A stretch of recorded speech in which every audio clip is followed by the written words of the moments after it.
The first time I saw him, I thought the universe was playing a cruel joke on me.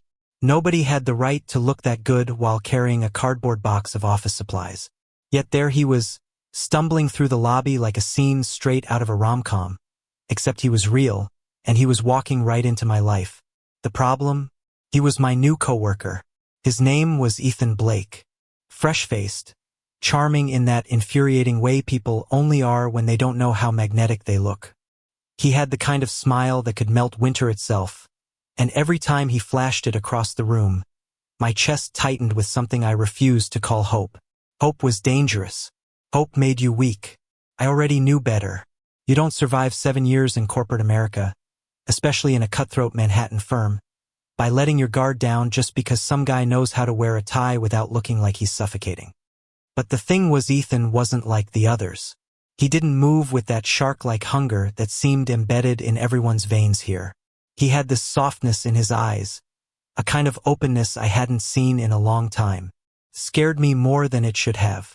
The office didn't waste time throwing him into the fire. He was assigned to my team, of course, because fate has a sense of humor. The first project we had together should have been routine. Instead, it turned into late nights, shared takeout at my desk, and moments where I caught myself staring too long at the curve of his lips as he explained something. "Are you even listening, Alex?" he asked one night, raising an eyebrow. I snapped my eyes back to the spreadsheets, heat rushing to my face. "Of course I am. Your math just doesn't make sense." He leaned closer, invading my personal space with that cologne I'd started recognizing even in crowded elevators. "It makes perfect sense. You just don't like admitting I might be right." I wanted to shove him away. I wanted to pull him closer. Both impulses warred inside me until all I could do was roll my eyes. "Don't get cocky. You're still the rookie here." He grinned, and it felt like the whole room tilted. That grin became my undoing. The thing about working in close quarters with someone like Ethan is that it chips away at your walls, piece by piece. I had built mine tall and unyielding after years of disappointment, after too many moments where love had felt like a trap rather than a gift. Yet Ethan, without even knowing, was dismantling them with every laugh, every gentle nudge when I worked too hard, every stupid little post-it note he'd leave on my monitor reminding me to eat lunch. I told myself it was harmless. He was just friendly, that was all. He treated everyone like that. Except when I watched him, I noticed he didn't. His kindness wasn't spread thin across the office. It was deliberate, focused, on me. One rainy Friday night, when the office was nearly empty, it happened. We were reviewing documents, papers scattered like chaos across the desk. Thunder rumbled outside, the city lights blurred through streaked glass. He reached over me, his hand brushing mine, and something inside me snapped. I looked up, and he was already looking at me. Not just looking, seeing. My throat tightened. "Ethan." He didn't move away. His voice was low, careful, as if one wrong word could break everything. "You don't have to keep pretending, you know?" I froze. "Pretending what?" "That you don't feel it too." The silence after that stretched like a wire ready to snap. I should have denied it, should have laughed it off, thrown up another wall. But his gaze held me captive, and all the excuses I'd rehearsed over the years crumbled. "I can't," I whispered. "Not here. Not now." He searched my face, as if trying to read every scar I carried. Then, slowly, he pulled his hand back. "Okay, I'll wait." It was the gentlest surrender I'd ever witnessed, and it broke me more than rejection ever could. The following weeks were torture. Ethan kept his word, didn't push. He treated me with the same warmth, the same patience, but he never crossed the line again. Meanwhile, I was unraveling. Every smile of his was a test. Every time his shoulder brushed mine in the elevator, I felt myself crack open a little more. At night, lying in my tiny apartment with the hum of the city outside my window, I replayed it all. His words, his look, the way my heart had screamed yes while my lips whispered no. And for the first time in years, I wondered if maybe I was the one keeping myself in a cage. That was when the rumors started. Someone from accounting mentioned seeing Ethan at a bar downtown with another guy. "Looked cozy," they said with a knowing smirk. My chest tightened, and I hated myself for caring. He was free to do whatever he wanted. I had no claim on him. But when I saw him the next morning, dark circles under his eyes, I couldn't stop myself. "Rough night?" I asked, trying to sound casual. He gave me a small smile, one that didn't quite reach his eyes. "Something like that." I wanted to ask more. I wanted to demand answers I had no right to. Instead, I bit my tongue. Because the truth was clear. I was already in too deep. That's where it began, the slow, painful unraveling of my carefully controlled life. Because the more I tried to keep Ethan at arm's length, the more I realized I couldn't imagine the office, or my days, without him in them. And the worst part? I was terrified I'd already missed my chance. The weeks rolled by, each one tightening the knot in my chest. Ethan remained steady, always there with his patient smiles and maddening warmth. He didn't push, didn't demand, but his silence was its own kind of weight pressing on me. It was the sort of patience that said, "I'll wait for you, but I won't wait forever." And that terrified me. I'd been living with walls for so long that I didn't even know what freedom felt like anymore. Every part of me screamed to protect myself, to keep things professional, to let this longing die quietly. But my heart, traitorous, foolish heart, beat louder every day, like a drum in my chest that only knew his rhythm. One night, it all came crashing down. We were assigned to prepare a pitch for a high-profile client, one that could make or break our division. The deadline was brutal, the pressure suffocating. The office turned into a war zone of caffeine, late nights, and frayed tempers. By 11 p.m., the floor was nearly deserted, just the hum of printers and the occasional sigh echoing through the space. Ethan and I sat across from each other at the conference table, laptops glowing between us. His tie was discarded, his shirt sleeves rolled up, a faint stubble shadowing his jaw. He looked exhausted, but somehow still devastatingly alive. "Alex," he said suddenly, breaking the quiet. I looked up, surprised at the softness in his tone. "You ever feel like we spend so much time trying to be what this place wants us to be, we forget who we actually are?" His words landed heavier than he probably intended. I swallowed hard. All the time, he studied me, his eyes searching mine as if he could peel back every layer I'd spent years hiding under. Then he smiled, small, tired, but real. "I knew you'd understand." Something inside me cracked. "Ethan," I said before I could stop myself. "Yeah. Don't look at me like that." His brows furrowed. "Like what?" "Like I'm worth waiting for." The silence that followed nearly suffocated me. My pulse roared in my ears, every muscle tensed as though bracing for an impact. But Ethan didn't flinch. He leaned forward instead, elbows resting on the table, voice low but steady. "That's exactly how I look at you, Alex. Because you are." My chest burned, my throat closing around the words I couldn't speak. I wanted to shout, to confess, to throw every wall I had to the ground. But the fear was louder. Fear of losing control, fear of ruining everything. Fear of him seeing the broken parts of me I'd hidden for so long. So I did the only thing I knew how to do. I shut down. "Focus on the presentation," I muttered, my voice clipped. "We don't have time for this." For the first time since I'd met him, I saw something flicker in his eyes. Hurt. He didn't argue, didn't push, just nodded slowly, his lips pressing into a thin line as he returned to his screen. And in that moment I hated myself. The days after that were worse than I could have imagined. Ethan still smiled, still worked with me, but the light in his eyes when he looked at me was dimmer. He didn't linger by my desk anymore. The post-it notes stopped. The casual touches, the quiet check-ins, they all disappeared. I had gotten what I thought I wanted. Distance. Walls intact. Safe. So why did it feel like I couldn't breathe? One evening, after another grueling day, I found myself wandering the streets of Manhattan with no destination. The neon lights reflected off wet pavement. Laughter spilled from bars. Couples walked hand in hand. And there I was, alone, aching with something I couldn't even name. I ended up in front of a bar without realizing it. Through the fogged glass, I spotted him, Ethan. He was at the counter with the same guy from accounting's rumor mill. The man leaned in too close, laughing at something Ethan said. And Ethan. He smiled. It wasn't the smile he gave Meth one that made me feel seen, undone, alive. But it was close enough. And seeing it directed at someone else was like a blade twisting in my chest. I turned away before I could do something reckless. The following Monday, I walked into the office pretending nothing was wrong. Pretending I wasn't unraveling inside. Pretending I didn't care that Ethan's attention had shifted. But I wasn't good at pretending. Not anymore.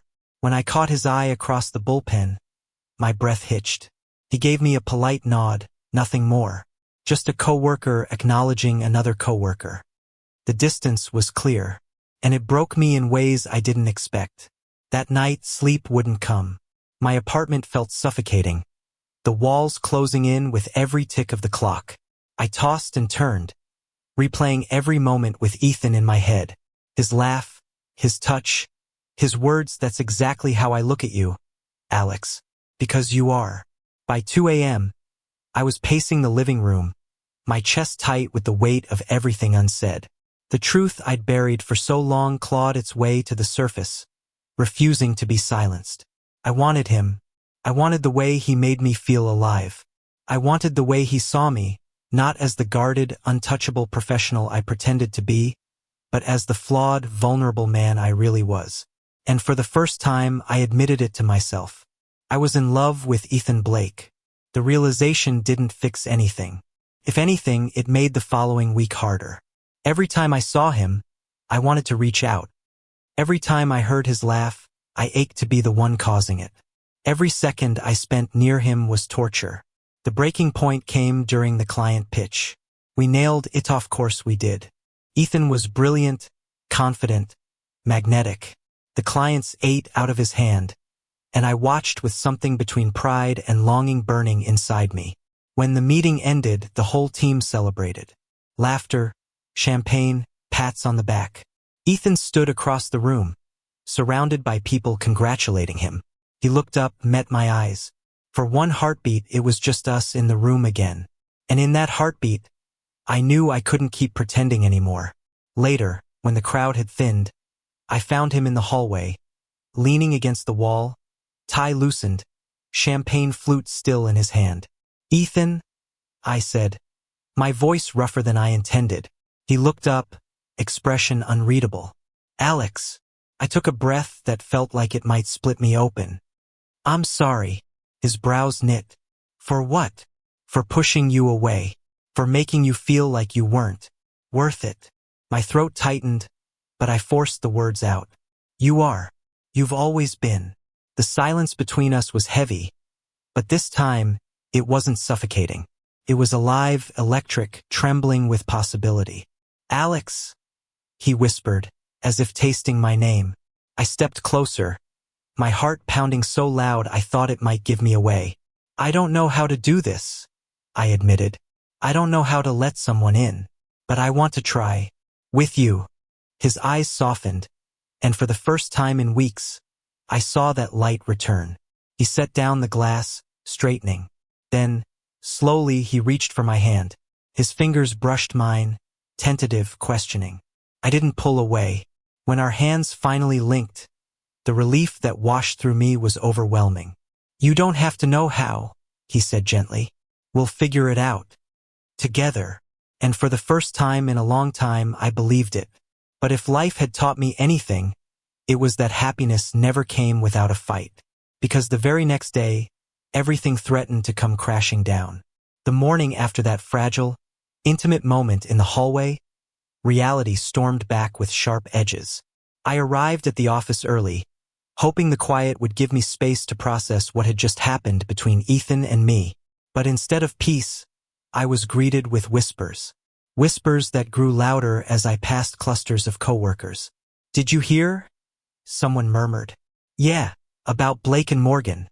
They were seen together after the pitch. Real close." My stomach dropped. Gossip spread like wildfire in this office.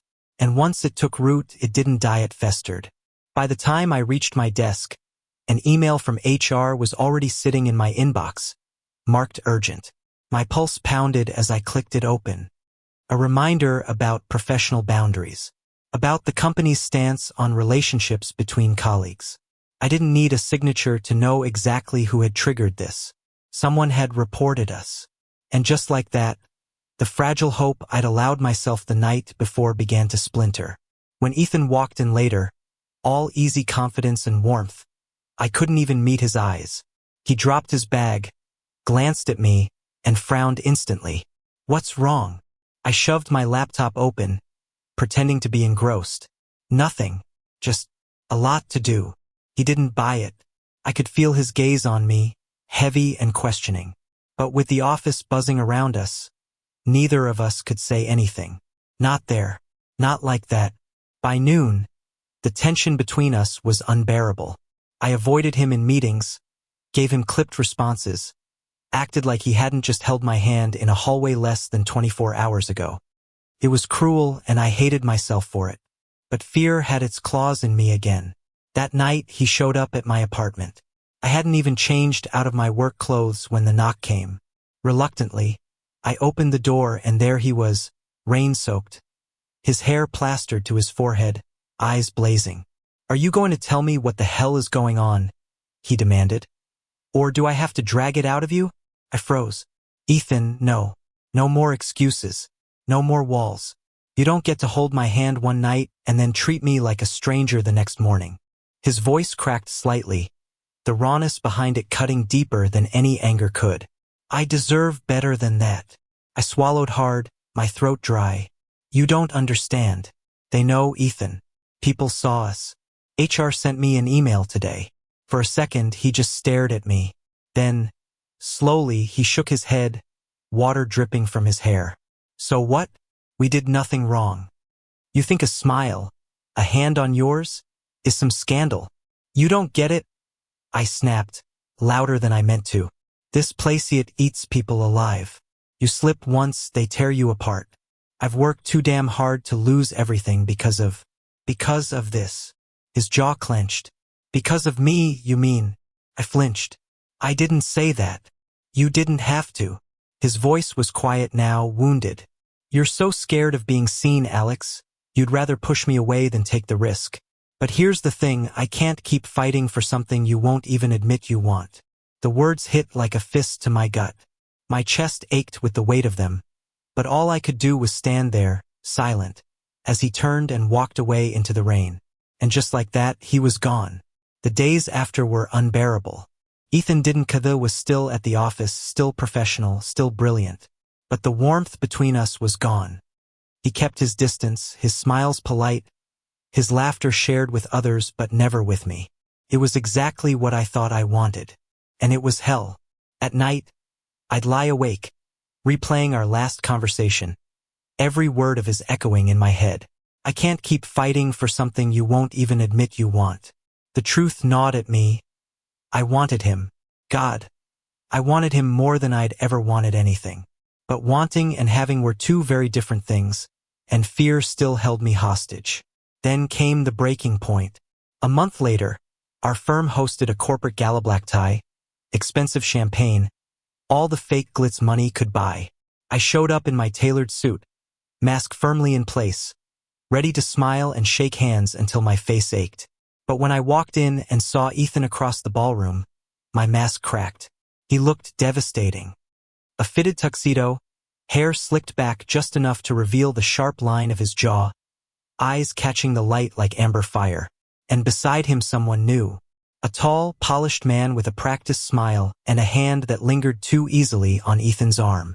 Jealousy hit me so hard I nearly staggered. I spent the evening watching them from a distance, unable to stop myself. Ethan laughed at something the man said, though it didn't reach his eyes.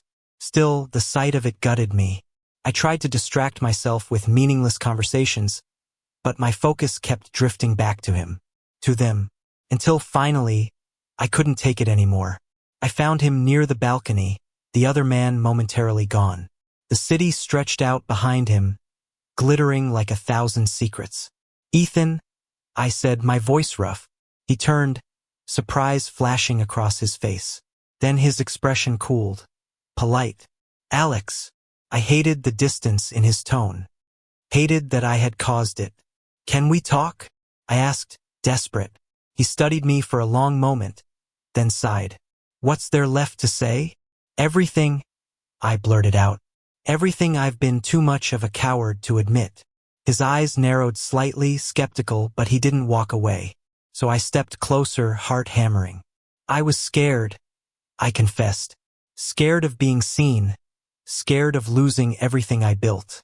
But none of it matters without you.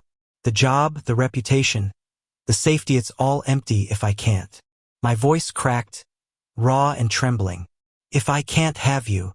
For a heartbeat, he just stared at me, unreadable. Then, softly, "Do you mean that?" I nodded, my throat tight. "More than anything." The tension between us vibrated like a live wire. Slowly, Ethan reached out, his hand brushing mine. "You don't get to run again, Alex," he warned, his voice low. "If we do this, we do it. No more walls. No more excuses." I swallowed hard, tears burning my eyes. "No more running. I promise." And then, finally, blessedly, he pulled me into him. Our lips met in a kiss that was equal parts fury and relief. Years of longing compressed into one breathless moment. The city roared behind us, but all I felt was him warm, alive, real. For the first time, I wasn't scared. But if the kiss was our beginning, it was also the spark that lit the firestorm. Because the next morning, everything changed. The morning after the gala, the office felt like a battlefield. Whispers trailed behind me from the moment I stepped out of the elevator. Heads turned, eyes lingered, conversations halted when I passed. I didn't need to ask what they were talking about. Someone had seen us. The balcony hadn't been as private as I thought. By mid-morning, I was summoned to the managing director's office. The email subject line professional conduct discussion was enough to make my stomach churn. Inside, the room was cold, clinical. Mr. Harris, the managing director, sat stiff behind his mahogany desk, eyes sharp as blades. Ethan was already there, his posture rigid, expression unreadable. "Gentlemen," Harris began, "I've received reports of inappropriate behavior at the gala." I opened my mouth, but Ethan spoke first. Calm, steady. "With all due respect, sir, my personal life has no bearing on my performance here. Unless there is evidence of misconduct in the workplace, this feels irrelevant." I stared at him, stunned by the quiet defiance in his voice. Harris narrowed his eyes. "Careful, Blake. This is a conservative firm. Reputation matters." Something in me snapped. "With all due respect," I said, my voice sharper than I'd intended.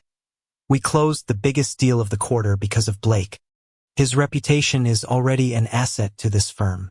If people want to gossip, that's their problem, not his." The silence that followed was tense, electric. Harris's lips thinned, but he didn't push further.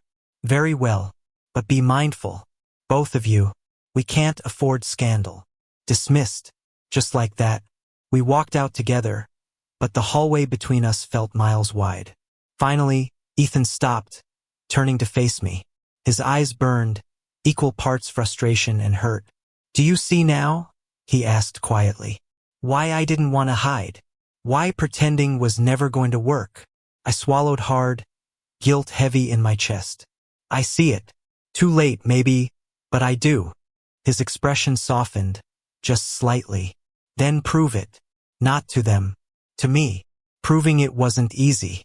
The gossip didn't stop overnight.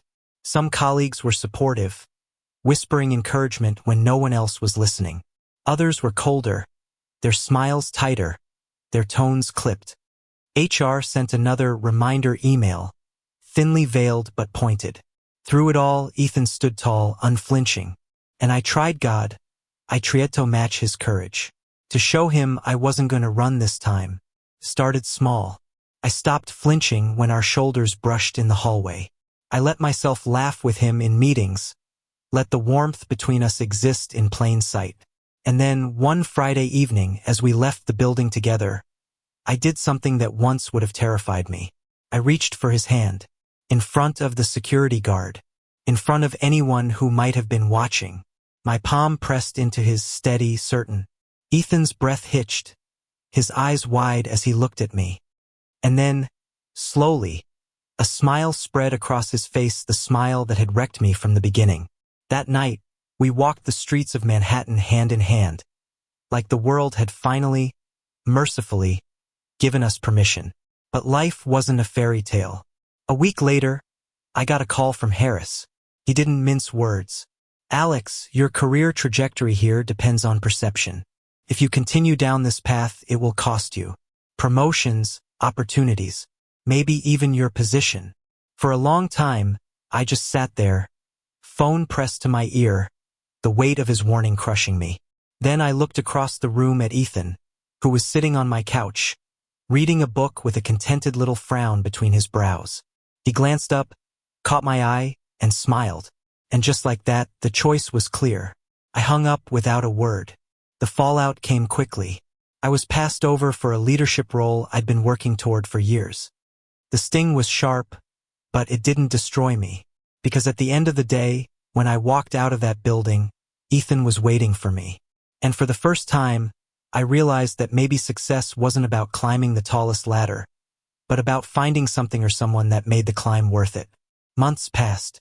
The gossip eventually quieted, replaced by new scandals, new distractions. Harris never warmed to me again, but he couldn't deny results. Ethan and I remained one of the firm's strongest teams. Outside of work, life was softer, simpler. We spent lazy Sunday mornings tangled in sheets, Ethan insisting on making pancakes even though he always burned at least one.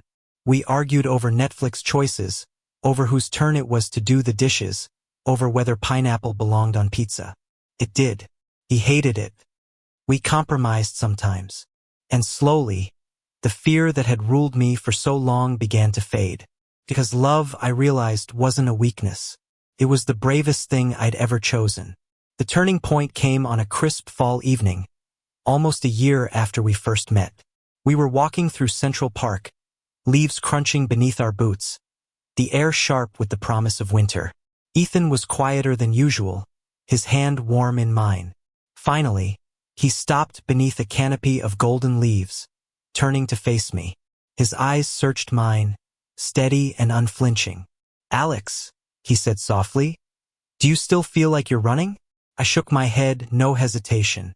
"Not anymore." Relief flickered across his face, followed by something deeper, something certain. Then, to my shock, he pulled a small box from his coat pocket. My breath caught. "Ethan," he smiled, nervous but unwavering. "I'm not asking for forever. Not yet. But I'm asking for right now. For tomorrow. For every day after. For as long as you'll have me." The world blurred. My chest ached with something too big to hold. Tears stung my eyes as I took the box, opening it to reveal a simple silver band. Not flashy, not perfect, but real. And in that moment, so was I. "Yes," I whispered, voice breaking. "God, yes." He slipped the ring onto my finger, his hands trembling. And then he kissed me, under the falling leaves, with the city humming around us and the future stretching wide open. Looking back, I almost laugh at the irony. I'd spent years building walls to protect myself, only to find freedom the moment I tore them down. Ethan didn't just walk into my office with a cardboard box. That first day walked straight into my heart, and refused to leave no matter how hard I tried to push him out. And thank God he didn't.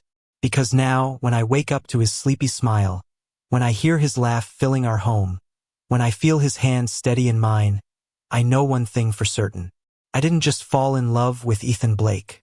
I found the courage to finally love myself. And that made all the difference. Thank you for listening. If you find it interesting, please like and subscribe to follow the next stories.